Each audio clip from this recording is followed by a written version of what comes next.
RSS में बड़ी भूमिका, और खासकर जो राम मंदिर आंदोलन रहा उसके प्रणेता के तौर पर, उसको खड़ा करने के तौर पर पूरे देश भर में नहीं पूरे विश्व भर में जो गूंज रामलला की रही, वो अशोक सिंघल जी का काफी योगदान था। वरिष्ठ प्रचारक संघ के वो रहे, विश्व हिंदू परिषद की लंबे समय तक उन्होंने कमान संभाली और पूरे देश में रामलला की अलग जगाने वालों में उनका नाम सबसे आगे लिया जाता है और उनकी स्मृति में इस सभागार को उनके नाम पर समर्पित किया गया भी बनाई गई है। ये पुस्तकालय की तस्वीरें मैं आपको देखता हूँ। और आपने हमेशा से संघ के जो विरोधी दल हैं, राजनीतिक दल जो अपोजिशन में आज के वक्त में, वो हमेशा संघ पर संविधान विरोधी होने का तगमा यानी कि आरोप लगाते हैं। लेकिन ये लाइब्रेरी में आपको सबसे पहले दिखाता हूँ, जो लाइब्रेरी की शुरुआत है वो भारत का संविधान यानी कि संघ की लाइब्रेरी में आपको भारत का संविधान भी पढ़ने को मिलेगा, समझने को मिलेगा, देखने को मिलेगा।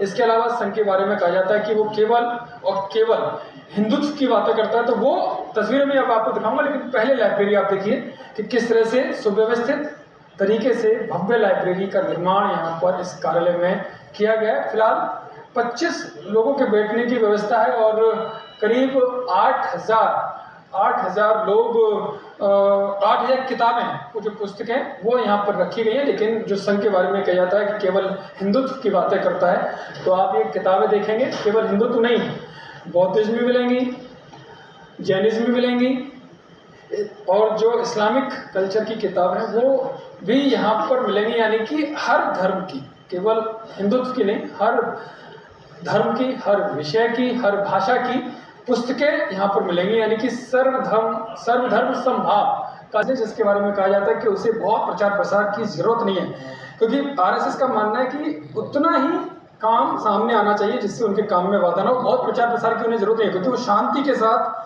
राष्ट्र सेवा में लगे रहते हैं, समाज की सेवा में लगे रहते हैं, और जो वंचित तबके के लोग हैं, जो शोषित तबके के लोग हैं, उनके लिए वो काम करता है और उसके लिए उन्हें प्रसिद्धि नहीं चाहिए। लेकिन जितना जरूरी है उसके लिए उन्होंने एक भव्य और सुव्यवस्थित तरीके से प्रेस कॉन्फ्रेंस हॉल का निर्माण किया है। जिस तस्वीर लगी है आरएसएस के पहले सरसंघ चालक यानी कि जिन्होंने स्थापना की, डॉक्टर केशव राव बलराम गढ़गेवार जी की लगी है। और दूसरी तस्वीर, मैं आपको दूसरी तस्वीर दाहिने तरफ जो लगी हुई है वो गुरुजी की है, जो दूसरे सरसंघ चालक आरएसएस के रहे।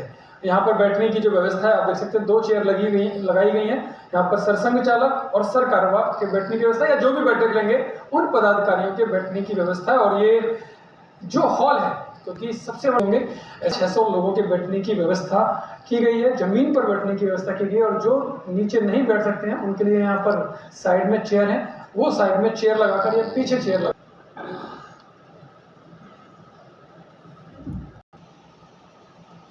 द्वितीय वर्ष से कहते हैं संघ दृष्टि से, और लक्ष्मी नगर में आपका निवास है। अभी वर्तमान में हमारा जो पूर्वी विभाग है, उस विभाग में आप संपर्क प्रमुख के नाते दायित्व देख रहे हैं।